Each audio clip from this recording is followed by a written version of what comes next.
அன்பு நண்பர்களே, அனைவருக்கும் அன்னை சமையல் உமாவின் அன்பான வணக்கங்கள். இன்றைக்கி அன்னை சமையலில் பார்க்க போகிறது meal maker gravy.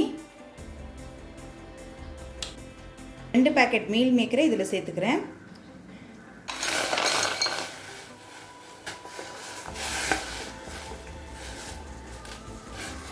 Meal maker சுடுதண்ணிலே ஒரு 10 நிமிஷம் இருக்கட்டும். மீல் மேக்கர் பார்த்தாலே தெரியுங்க, நல்லா பெருசாகிடுச்சு. இப்போ இதை சுடுதண்ணிலேருந்து எடுத்துட்டு நார்மல் வாட்டரில் 2 தடவை நல்லா கழுவிடுங்க. அதுக்கப்புறம் நல்லா பிழிஞ்சிட்டு தனியாக எடுத்து வச்சுருங்க. இப்போ 2 பட்டை, 1 கிராம்பு, 1 ஏலக்காவை சேர்த்துக்கலாம்.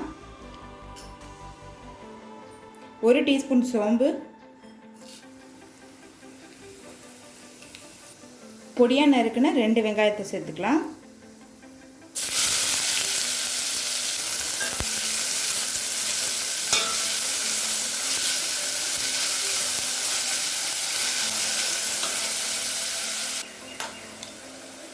ஒரு டீஸ்பூன் இஞ்சி பூண்டு விழுது,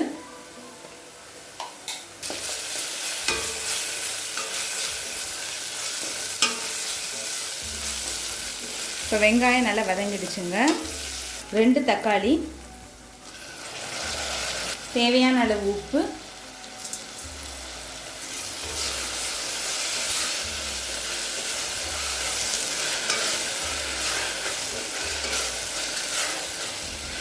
கொஞ்சம் மஞ்சத்தூள், 2 டீஸ்பூன் மிளகாய்த்தூள்,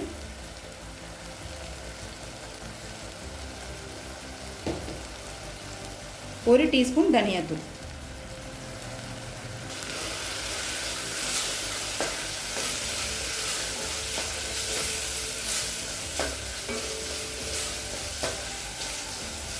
இப்போ மிளகாத்தூள் வாசனை போக 1 நிமிஷம் வரைக்கும் நல்லா வதக்கியாச்சுங்க.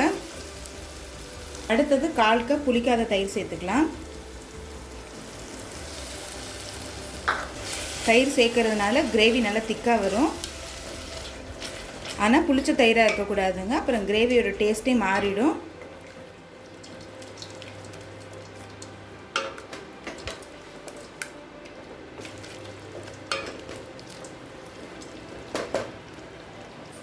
இப்போ அடுத்தது நம்ம மீல் மேக்கரை சேர்த்துக்கலாங்க.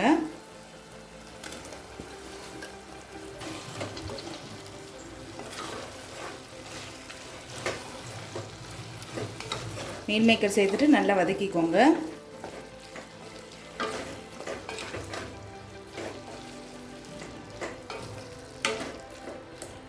அடுத்தது 1 கப் தண்ணி சேர்த்துக்கலாங்க.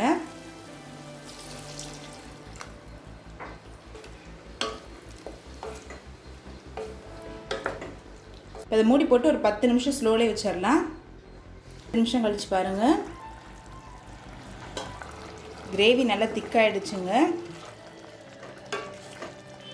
1 டீஸ்பூன் கரம் மசாலா சேர்த்துக்கலாங்க.